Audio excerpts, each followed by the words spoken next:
Hi, this is Rob from Sutherland Welles. Today I'm going to talk to you about how to apply our exterior polymerized tung oil finish. To an exterior To an surface? exterior, we are outside, yes. This is a shower, outdoor shower that I built last week.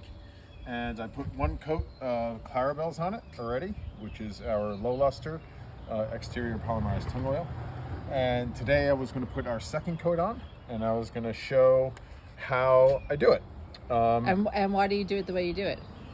Because it's the quickest way, and it sort of allows me to put the most product on and then sort of spread it out, which is more effective than putting it on in small spots or putting too much on. It's because this is all about making sure it has the right amount of product left behind, so it dries real nice and creates the film finish that we're all looking for. And so you are using Clarabelle's as opposed to our exterior polymerized tung oil medium. As opposed to the medium. Why? I like the Clarabelle's. It sort of is the perfect viscosity and enables me to sort of control how much is absorbed versus how much is sort of left on top. With our medium, you're going to get a higher gloss and because there's more tung oil in it. Okay. And the method that you're going to show us today, what tools are you using? I'm using a 4-inch foam roller. And I'm using a roller screen and just a 1-gallon bucket.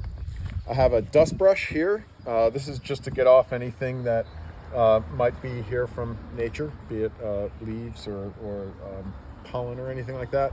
And then this is my back brush or my brush, which is going to spread it out after I roll it on with this.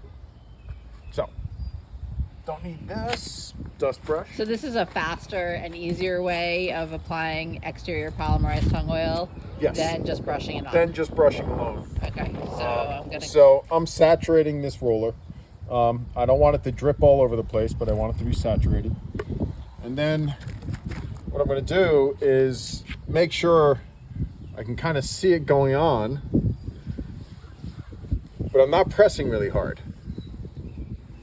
And why are you moving up with the roller first as opposed to going down? Moving up means that I am catching anything that's too heavy coming off the top of the roller. So let me see if I can produce that. So if you look at it, see all that extra product that's coming out right here? See all that? Yeah. But I can control it if I'm going up. See that? I can control it. So does that prevent like loss of product and dripping? It just gives you a way to nice and evenly apply it. 'Cause at this point, all I'm trying to do is to get as much product on into a large area as I can. Because after I do this, I've got I'm not in direct sun, so I'll have probably about 15 minutes or so before I have to brush this out. So 15 minutes after you apply before the finish is... It'll start to tack. It'll tack. You know, Okay. It'll start to get a little sticky. Okay. And if it does get sticky, I could always just put more on top of it. But I'm going to start to move a little faster. Okay, and you have the ground protected. I have the ground protected. I'm trying not to kill our plants. Your gardener wife and President of Sutherland Welles does appreciate that. Well, anybody appreciates that. But you see, I still have product coming off this foam roller. So I could keep going. And are you until going to I'm cover dry. the whole thing with the roller? Well, this is the second coat, so Yeah, it's not going to absorb as it much. doesn't absorb in as much. But now I'm back brushing it. Oops, a little too much on that. But I want to get all those And so little bubbles off. with all of our products, we always tell our customers that you want to put it on in thin coats. Why is that? Thin.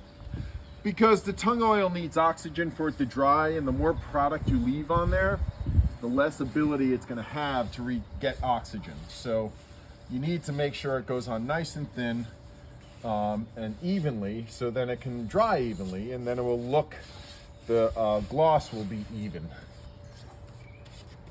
And what kind of, so this is our second coat. Before you put the first coat on, what kind of prep work did you do?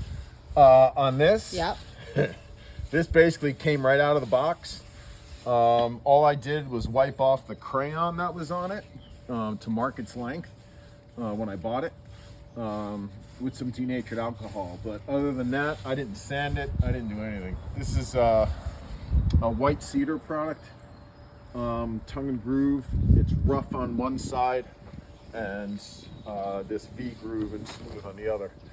But you see here, I'm just making sure I can see the bubbles, which is good because that means I'm putting product on it, right? But I don't want it heavy. I don't want to put too much on. I just want enough that it's covered. That's it. And then you go in and you brush it out. And then I brush it out. So I'm getting rid of all those bubbles. But if I had too much product on there, then it'd be dripping all over my hand, and I don't want that. I just want a nice, thin coat.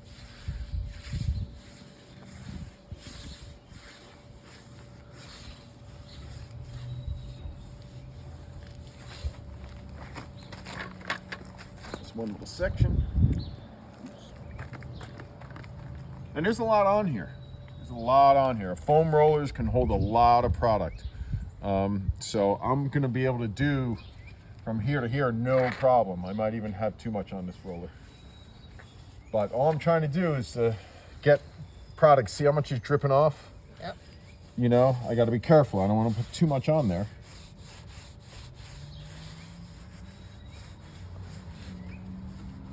Now I don't want to drip all over the ground. Even though I have protection, I don't want to get a whole bunch of product on that plastic, and then We don't want to waste product either because, yeah, that's you not know, cheap. it is not inexpensive what we make.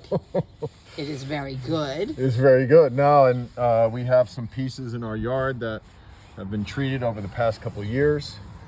You know, they were brand new. We put them in 3 years ago, and they, you know, with a little bit of maintenance and prep work in between, maybe cleaning off some algae, you're going to be left with something that's going to look as beautiful as that you put it in.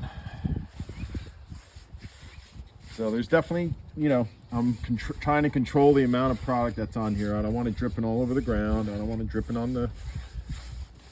Yeah, no drips. No drips, no drips, no runs, no errors.